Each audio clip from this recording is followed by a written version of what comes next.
Hello, hello friends. Welcome back to our channel, that is SK Online Tutorials. In today's video, we are going to discuss numericals on ultrasonic waves. Okay. तर आपण मागच्या काही व्हिडिओजमध्ये ultrasonic waves म्हणजे काय, production of ultrasonic waves या सगळ्या गोष्टी discuss केलेल्या आहेत. तर आज या व्हिडिओमध्ये आपण अल्ट्रासोनिक वेव्सवरती आधारित काही न्यूमरिकल्स डिस्कस करणार आहोत. तर जास्त वेळ न दवडता आपण डायरेक्टली न्यूमरिकलला सुरुवात करूया. मित्रांनो, इथे एक स्क्रीनवरती तुम्हाला न्यूमरिकल दिसत असेल. तो न्यूमरिकल मी रीड करतो. आता आपल्याकडे माहिती आहे न्यूमरिकल सॉल्व करण्याची जी स्टँडर्ड मेथड आहे, सगळ्यात अगोदर न्यूमरिकल 1-2 वेळेस शांत आणि नीट व्यवस्थित वाचून घ्या. त्यानंतर त्याच्यावरून त्याचा गिवन डेटा लिहिण्याचा प्रयत्न करा. गिवन डेटा लिहिला आणि काय फाइंड आउट करायचं हे जर तुमच्या लक्षात आलं तर 50% प्रॉब्लेम तुमचा इथेच सॉल्व होतो. राहिला 50% पार्टमध्ये तुम्हाला फॉर्म्युला पार्ट असणं खूप गरजेचं आहे आणि कॅल्क्युलेशन्स तुमचे व्यवस्थित झाले पाहिजे कॅल्सीमध्ये. एवढ्या गोष्टीची जर काळजी घेतली तर नक्कीच तुम्ही न्यूमरिकल इझिली सॉल्व करू शकता. आणि आपल्याला माहिती आहे की इंजिनिअरिंग फिजिक्समध्ये न्यूमरिकलला सुद्धा खूप चांगलं वेटेज आहे. थेरॉटिकल पार्ट्सपेक्षा जर न्यूमरिकल पार्ट तुमचा स्ट्रॉंग असेल तर तुमचा स्कोरिंग जो एक्झाममध्ये तो नक्कीच वाढणार आहे.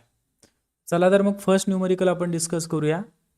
So I'm going to read this numerical, that is calculate the natural frequency of 80 mm length of a pure iron rod. Given density of pure iron is 7.25 kg per meter cube and its Young's modulus is 1.15 into 10 to the power 11 Newton per meter square. तर सगळ्यात अगोदर मित्रांनो given data लिहायचा. काय काय दिलेलं आपल्याला, density दिलेली बघा रॉडची. Calculate the natural frequency of 80 mm length pure iron rod. एक आयर्न रॉड दिलेला आहे ज्याची लेंथ किती दिलेली 80 mm. आता मित्रांनो एक गोष्ट लक्षात ठेवा, सिस्टम ऑफ युनिट जे असेल किंवा युनिटच्या वेगवेगळ्या सिस्टीम्स असतील, SI, CGS, MKS, बरोबर की नाही. तर जेव्हा केव्हा तुम्ही न्यूमरिकल सॉल्व करत असताल तर जे काही त्याचे युनिट्स असतात ते एकाच सिस्टीममध्ये असणं खूप गरजेचं आहे. एका सिस्टीममध्ये म्हणजे काय, लेंथ जर मीटरमध्ये तुम्ही कन्सिडर करत असाल तर सगळे जे काही लेंथचे पॅरामीटर ते सगळे मीटरमध्येच असले पाहिजे. आता इथं लेंथ आपल्याला कशामध्ये दिली आहे, MM मध्ये. यंग्स मॉड्युलस कशामध्ये दिलं आहे, मीटर स्क्वेअरमध्ये. डेन्सिटी मीटर क्यूबमध्ये. मग आपल्याला MM ला सुद्धा कशामध्ये कन्वर्ट करणं गरजेचं आहे, मीटरमध्ये. आणि आपल्याला माहिती आहे छोट्या क्वांटिटीकडून जर आपण मोठ्या क्वांटिटीकडे जात असतो तर आपल्याला काय करावं लागतं, त्या क्वांटिटीला डिवाइड करावं लागतं, बरोबर की नाही. MM मधून जर आपण मीटरमध्ये जात असतो तर 80ला आपण काय करतो, 1000 ने डिवाइड करतो. आणि 1000 जर वरती लिहायचे असतील तर आपण काय लिहितो, मायनसमध्ये लिहित असतो, 10 to the power -3, बरोबर. सो अशा प्रकारे MM ला आपण कशामध्ये कन्वर्ट केलं, मीटरमध्ये कन्वर्ट केलं. ओके, हे लक्षात आलं तुमच्या. त्यानंतर density of pure iron rod याची रो दिलेला आहे. डेन्सिटी आपण जनरली या सिम्बॉलने दाखवतो. सो डेन्सिटी लिहून गेलेलं आहे. यंग्स मॉड्युलस दिलेला आहे तुम्हाला. Young's modulus 1.15 into 10 to the power 11 newton per metre square. तर यंग्स मॉड्युलस काय असतं तुम्हाला माहिती असलं पाहिजे. That is modulus of elasticity सुद्धा आपण त्याला म्हणतो. Okay, stress upon strain, Hooke's लॉने आपल्याला हे मिळालेलं असतं.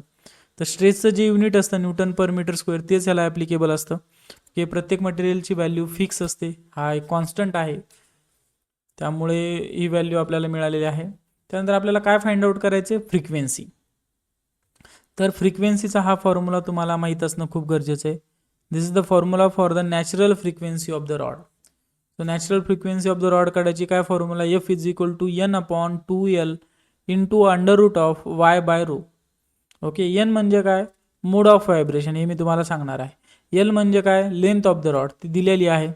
Y म्हणजे काय, यंग्स मॉड्युलस. ρ म्हणजे काय, डेन्सिटी. आता मला सांगा, यंग्स मॉड्युलसची व्हॅल्यू तुम्हाला गिवन आहे, डेन्सिटीची व्हॅल्यू तुम्हाला गिवन आहे, एलची लेंथची व्हॅल्यू गिवन आहे. मग सगळ्या व्हॅल्यूज तुम्हाला दिलेल्या आहेत. फक्त या फॉर्म्युल्यामध्ये तुम्हाला व्हॅल्यूज पुट करायच्यात आणि आन्सर, म्हणजे बघा किती सोपा प्रॉब्लेम आहे. Put the value and get the answer. Just तुम्हाला कॅल्सीमध्ये या व्हॅल्यूज टाकायच्यात आणि फ्रिक्वेन्सी कॅल्क्युलेट करायची. तर मी तुम्हाला सांगत होतो Nची व्हॅल्यू काय असते आणि N म्हणजे काय. N म्हणजे फंडामेंटल मोड ऑफ व्हायब्रेशन मित्रांनो. तर याची व्हॅल्यू काही प्रॉब्लेममध्ये दिलेली नाही, तर आपण काय अज्युम करतो, 1. तर फंडामेंटल मोड ऑफ व्हायब्रेशन म्हणजे काय ते आपण समजून घेऊया आणि त्याची व्हॅल्यू आपण 1च का घेतली. So fundamental mode of vibration म्हणजे काय की व्हायब्रेशनची सगळ्यात पहिली स्टेज ज्याच्यात सगळ्यात कमी फ्रिक्वेन्सी असते यालाच आपण फर्स्ट हार्मोनिक असंही म्हणतो. ओके, सो इनिशियल स्टेज याच्यामध्ये काही मेन्शन केलं नाही की कोणत्या मोड व्हायब्रेशनचा कोणता मोड आहे, फर्स्ट मोड, सेकंड मोड, जसं जशी एनची व्हॅल्यू जाईल तसे तसे कॉम्प्लिकेटेड व्हायब्रेशन्स तिथे आपल्याला मिळत असतात, कॉम्प्लेक्स व्हायब्रेशन. इथे काही दिलेलं नाही म्हणून आपण बेसिक मोड कन्सिडर करतोय किंवा फंडामेंटल मोड कन्सिडर केलेला आहे. ओके, त्याच्यामुळे एनची व्हॅल्यू आपण काय घेतली 1. यांच्या व्हॅल्यूज काय असू शकतात 1, 2, 3. It is depend on the stage of vibration. So it is fundamental or basic stage, hence we consider the value of n is 1. Now just put the value in the formula and get the answer. अशा प्रकारे values put करा. कॅल्क्युलेटरमध्ये या सगळ्या values किंवा कॅल्सीमध्ये तुमच्या engineering कॅल्सीमध्ये या सगळ्या values put करा. तुम्हाला आन्सर मिळेल 24.88 किलोहर्ट्ज. हे नक्की तुम्ही सगळ्यांनी क्रॉस व्हेरीफाय करून बघा, क्रॉस चेक करून बघा. ओके, सो हा झाला फर्स्ट प्रॉब्लेम. खूप सोपा प्रॉब्लेम होता मित्रांनो, एकाच फॉर्म्युल्यावरती आधारित प्रॉब्लेम होता. सो क्वेश्चन नंबर 2 बघूया आपण. What will be the Young's modulus of quartz plate if 5.5 mm thick quartz plate is used to produce ultrasonic waves of frequency 0.499 megahertz. The density of quartz is 2.65 into 10 to the power minus 3 kg per meter cube. So अशा प्रकारे हा प्रॉब्लेमचं statement आहे. तर as usual आपण सगळ्यात अगोदर given data लिहिणार. Young's modulus आपल्याला काढायचे. What will be the Young's modulus of quartz if thickness त्याची दिलेली आहे T is equal to 5.5 mm. परत मित्रांनो ला आपल्याला कशामध्ये मीटरमध्ये जर कन्वर्ट करायचं असेल तर आपण काय करत असतो 10 to the power minus 3 ने मल्टिप्लाय करतो किंवा आपण याला असे म्हणू शकतो 1000 ने डिवाइड करतो. ओके, दोन्हीचा अर्थ एकच होतो.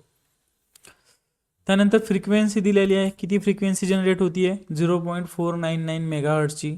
आता मेगा म्हणजे किती रे 10 to the power 6, बरोबर की नाही. Mega is nothing but the 10 to the power 6. Kilo is nothing but the 10 to the power 3.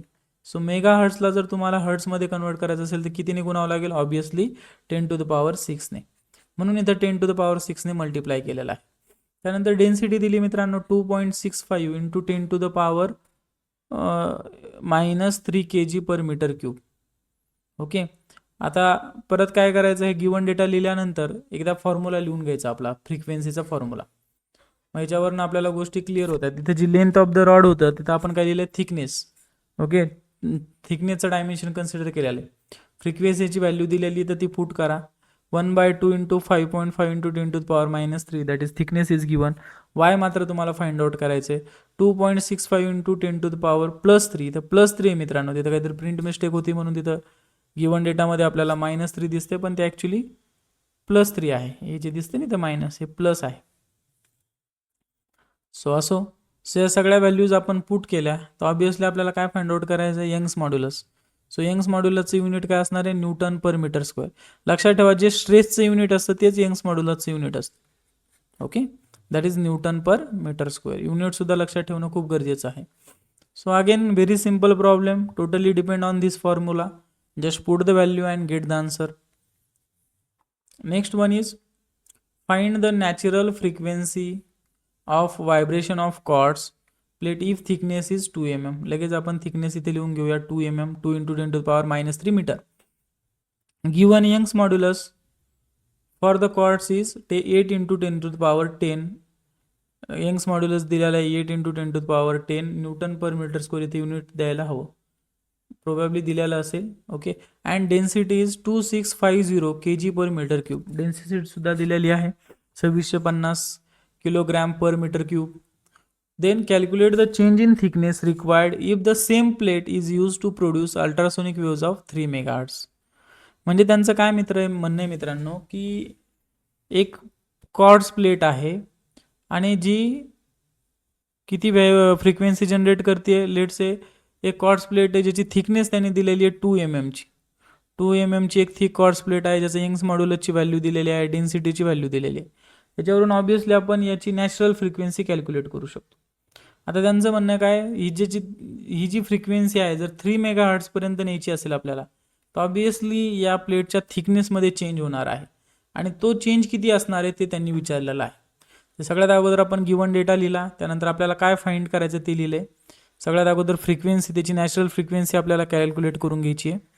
त्यानंतर change in thickness when frequency is 3 megahertz. Okay, change in thickness काढायचं, पण केव्हा काढायचं जर फ्रिक्वेन्सीची व्हॅल्यू 3 मेगाहर्ट्ज असेल तर. चला तर मग सुरुवात करूया आपल्या न्यूमरिकलला. ॲज युजल आपला फॉर्म्युला परत एकदा लिहून घ्यायचा मित्रांनो. Frequency is equal to n/2t. जर लेंथ दिला असेल तिथे L लिहा, थिकनेस दिली असेल तर T लिहा. Under root of Y by rho. आता 1/2t, टी म्हणजे थिकनेसची व्हॅल्यू दिलेली आहे 2 mm. यंग्स मॉड्युलस सुद्धा दिलेला आहे, डेन्सिटी सुद्धा दिलेली आहे, सगळे एकाच युनिटमध्ये आहे, एकाच सिस्टम ऑफ युनिटमध्ये आहे. आणि याची नॅचरल फ्रिक्वेन्सी आली मित्रांनो 1.37 मेगाहर्ट्स. आपण हे जर कॅल्सीमध्ये कॅल्क्युलेट केलं तर आपल्याला हे आन्सर मिळेल. आता त्यांचं म्हणणं काय त्या प्रॉब्लेममध्ये, अँड फॉर द फ्रिक्वेन्सी. आता सध्या त्या कॉर्ड प्लेटची फ्रिक्वेन्सी काय 1.37 मेगाहर्ट्स. त्यांचं म्हणणं आहे जर ती कॉर्ड्स प्लेट आपण 3 मेगाहर्ट्स फ्रिक्वेन्सीसाठी वापरली तर त्याची थिकनेस किती असेल. सो फ्रिक्वेन्सीची व्हॅल्यू 3 मेगाहर्ट्स ठेवायची. एन म्हणजे मोड ऑफ व्हायब्रेशन प्रायमरी किंवा फंडामेंटल असल्यामुळे 1 divided by 2 into T. T तर आपल्याला फाइंड आउट करायचं into under root of. Young's मॉड्युलसची व्हॅल्यू बदलणार नाही कारण तो कॉन्स्टंट आहे. अगेन डेन्सिटी ऑफ मटेरियल सुद्धा बदलणार नाही. बदल कशामध्ये होणार आहे, फक्त थिकनेसमध्ये. सो आपण ह्याला कॅल्क्युलेट केल्यावर थिकनेसची व्हॅल्यू काय मिळाली आपल्याला 0.91 mm. ॲक्च्युली 0.91 इंटू 10⁻³ मीटर मिळाली. ओके, त्याला आपण एम एममध्ये कन्वर्ट केलं ते किती आलं 0.91 mm. डेफिनेटली हे प्लस आला असावं इथे. हे जे आहे -3 न येता प्लस आला असेल. एकदा कॅल्सीमध्ये टाकून तुम्ही क्रॉस चेक करा ते. त्यानंतर किती आलं रे थिकनेस 0.91 mm अशी थिकनेस आली. आता इनिशियली आपल्या प्लेटची थिकनेस होती 2 mm. 2 mm थिकनेस होती तेव्हा फ्रिक्वेन्सी किती जनरेट करत होतं ते 1.3 मेगाहर्ट्स. आता थिकनेस किती आहे जेव्हा आपण 3 मेगाहर्ट्सची फ्रिक्वेन्सी जनरेट करू, ती थिकनेस आलेली आहे 0.91 mm. तर याचा डिफरन्स इन थिकनेस आपल्याला कॅल्क्युलेट करायचं. तर 2 - 0.9 केलं तर किती चेंज करावं लागेल तुम्हाला थिकनेस त्या प्लेटची, 2 वरून 1.09 mm एवढी चेंज करावं लागेल. 0.91 mm वरती घेऊन जावं लागेल आणि चेंज किती असेल त्याच्यामध्ये 1.09. अशा प्रकारे आपण हे न्यूमरिकल सॉल्व्ह केलेलं आहे. तुम्ही याचा स्क्रीनशॉट काढा आणि तुम्ही सुद्धा याला सॉल्व्ह करून बघा. Next numerical, calculate the natural frequency of the rod of thickness 5.5 into 10⁻³ meter. Given Young's modulus along x-axis is 8 into 10⁻10. Density is 2.65 into 10⁻6 kg per meter cube. So again just write down the given data. thickness दिलेला आहे, Young's modulus दिलेला आहे आणि density दिलेली आहे. मग परत आपला फॉर्म्युला लिहायचा. त्याच्यानंतर गिवन डेटा लिहिलेला हा फ्रिक्वेन्सीचा फॉर्म्युला लिहून घ्या. इतकं जरी लिहिलं मित्रांनो तर 4-5 मार्काला जर न्यूमरिकल असेल तर 1 मार्क तुम्हाला मिळून जाईल गिवन डेटा आणि फॉर्म्युलाचा. सो असं काही नाही की सगळंच न्यूमरिकल तुमचं बरोबर असलं पाहिजे. स्टेपला सुद्धा मार्क्स असतात, लक्षात ठेवा. तुम्ही गिवन डेटा लिहिताय, फॉर्म्युला लिहिताय, व्हॅल्यूज पुट करताय, त्याला सुद्धा मार्क्स असतात. So F is equal to 1/2. टीची व्हॅल्यू काय असेल दिलेली आहे, यंग्स मॉड्युलसची व्हॅल्यू दिलेली आहे, डेन्सिटीची व्हॅल्यू दिलेली आहे. त्या ठिकाणी आपण त्या व्हॅल्यूज फक्त पुट केल्या आणि कॅल्सीमध्ये याला सॉल्व्ह केलं मित्रांनो. आपल्याला फ्रिक्वेन्सीची व्हॅल्यू काय मिळाली 500 इंटू 10⁻³ हर्ट्स. आता 10⁻³ ला आपण काय लिहू शकतो किलो हर्ट्स, त्याच्यामुळे किलो हर्ट्स दिले 500 किलो हर्ट्स. एवढी फ्रिक्वेन्सी त्या रॉडनं किंवा त्या कॉर्ड्स प्लेटनं जनरेट केलेली आहे. समजते ना तुम्हाला आपण काय करतोय. आपल्याला एक सर्टन थिकनेसची एक कॉर्ड्स प्लेट दिलेली आहे. त्या कॉर्ड्स प्लेटचं यंग्स मॉड्युलस दिलेलं आहे, त्या कॉर्ड्स प्लेटची डेन्सिटी दिलेली आहे आणि त्याची नॅचरल फ्रिक्वेन्सी किती असेल असं काढा म्हटलेलं आहे. त्याच्यावरून आपण ती नॅचरल फ्रिक्वेन्सी काढलेली आहे. त्या नॅचरल फ्रिक्वेन्सीचा उपयोग आपण काय केला होता, प्रोडक्शन ऑफ अल्ट्रासोनिक वेव्हमध्ये डिस्कस केला होता. जेव्हा natural frequency of the rod is equal to the frequency of circuit, जे काय आपण करंट देणार आहे त्याची जर फ्रिक्वेन्सी सेम असेल तर काय होतं, रेझोनन्स ऑकर होतो. म्हणजे मॅक्झिमम स्पीडनं तो रॉड किंवा ती क्रिस्टल व्हायब्रेट होत असतं आणि आपल्याला अल्ट्रासोनिक वेव्ज मिळत असतात. हे आपण प्रोडक्शन ऑफ अल्ट्रासोनिक वेव्जमध्ये डिस्कस केलेलं आहे. चला आणखीन एक न्यूमरिकल मित्रांनो तुमच्यासाठी डिस्कस करूया आपण. And ultrasonic source of 0.07 megahertz. म्हणजे एक अल्ट्रासोनिक सोर्स आहे जो किती हर्ट्सची फ्रिक्वेन्सी जनरेट करतो मित्रांनो 0.07 मेगाहर्ट्स. मेगा आहे बरं का इथे, megahertz. Send down a pulse towards the sea bed. म्हणजे समुद्र सपाटीला काय करतोय, एक अल्ट्रासोनिक सोर्स आहे जो अल्ट्रासोनिक वेव्स काय करतोय, पास करतोय आणि ज्याची फ्रिक्वेन्सी किती आहे 0.07 मेगाहर्ट्स. विच रिटर्न्स, ते रिफ्लेक्ट होऊन रिटर्न किती वेळात येत आहे रे 0.65 सेकंदमध्ये. Then velocity of the sound in the sea water. आणि याची व्हेलॉसिटी किती आहे साऊंडची सी वॉटरमध्ये 1700 meter per second. Calculate the depth of sea and wavelength of pulse. समुद्राची डेप्थ किती आहे हे कॅल्क्युलेट करायचं आहे. तुमचा प्रॉब्लेम लक्षात आला.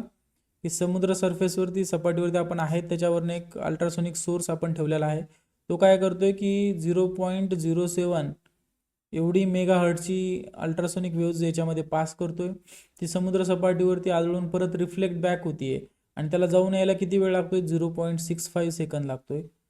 ओके, तर आणि याची व्हेलॉसिटी सुद्धा दिलेली आहे. पाण्यामध्ये त्या अल्ट्रासोनिक वेव्हची व्हेलॉसिटी किती असणार आहे? 1700 मीटर पर सेकंद. तर ही डेप्थ किती असणार आहे तुम्हाला कॅल्क्युलेट करायचं. याच्यासाठी आपल्याकडे डायरेक्ट फॉर्म्युला आहे मित्रांनो. D is equal to velocity, D is equal to velocity into time divided by 2, where D is the depth of sea, v is the velocity of ultrasonic wave in water, t is the time. So again just put the value and get the answer. Okay, वेलोसिटीची value आपण 1700 ठेवलेली आहे, टाईमची value आपण 0.65 ठेवलेली आहे, divided by 2 केलं, आपल्याला मिळाली डेप्थ, दॅट इज 552.5 मीटर. आणखीन एक गोष्ट त्यांनी विचारली, वेवलेंथ ऑफ पल्स, आणि lambda is equal to V by F. हा फॉर्म्युला आपल्याला माहिती आहे. Wavelength is equal to velocity by frequency. Velocity दिलेली आहे 1700, फ्रिक्वेन्सी आपल्याला दिलेली आहे 0.07 मेगा हर्ट्स. मेगा असल्यामुळे काय केलं आपण, हर्ट्समध्ये कन्वर्ट करताना 10⁶ मल्टिप्लाय केले, आणि आपल्याला वेवलेंथ सुद्धा त्या व्हायब्रेशनची मिळालेली आहे किंवा त्या वेव्हची मिळालेली आहे, दॅट इज 2.4 सेंटीमीटर. ओके, सेंटीमीटरमध्ये आपण त्याला कन्वर्ट केलेलं असावं, कारण वेलोसिटी मीटरमध्ये आहे, आन्सर मीटरमध्येच येईल, त्याला सेंटीमीटरमध्ये आपण नंतर कन्वर्ट केलेलं असावं. तर अशा प्रकारे हे न्यूमरिकल्स आहेत. आणखीन याच्यामध्ये काही न्यूमरिकल्स आहेत ज्याचा तुम्ही स्क्रीनशॉट काढून प्रॅक्टिस करू शकता. खूप इझी न्यूमरिकल्स आहेत, आणि जर तुम्ही ऑब्झर्व केलं तर सगळे न्यूमरिकल्स एकाच फॉर्म्युल्यावरती आहे. हा एक चांगला न्यूमरिकल आहे मित्रांनो तुमच्यासाठी प्रॅक्टिस करण्यासाठी. याचाही स्क्रीनशॉट तुम्ही घेऊ शकता आणि सॉल्व करून बघू शकता. तिथे काही प्रॉब्लेम्स मी तुमच्यासाठी देतोय होमवर्कला की जे तुम्ही प्रॅक्टिस करून बघितले पाहिजे. सो असे 7 ते 8 न्यूमरिकल आहेत जे अल्ट्रासोनिक वेव्हजवरती आपण डिस्कस केलेले आहेत. एक्झाममध्ये यापैकी एक किंवा अशा टाईपचा न्यूमरिकल बघायला मिळेल. सो नक्कीच खूप सोपा आहे, एकच फॉर्म्युला लक्षात ठेवायचा आहे. तर सगळ्यांनी नक्की प्रिपेअर करा, आणि हा व्हिडिओ जर तुम्हाला हेल्पफुल ठरला असेल तर प्लीज आपल्या व्हिडिओला लाईक करा, चॅनलला सबस्क्राईब करा, आणि तुमचे काही सजेशन्स असतील तर कमेंट बॉक्समध्ये लिहायला विसरू नका. So thank you for watching this video.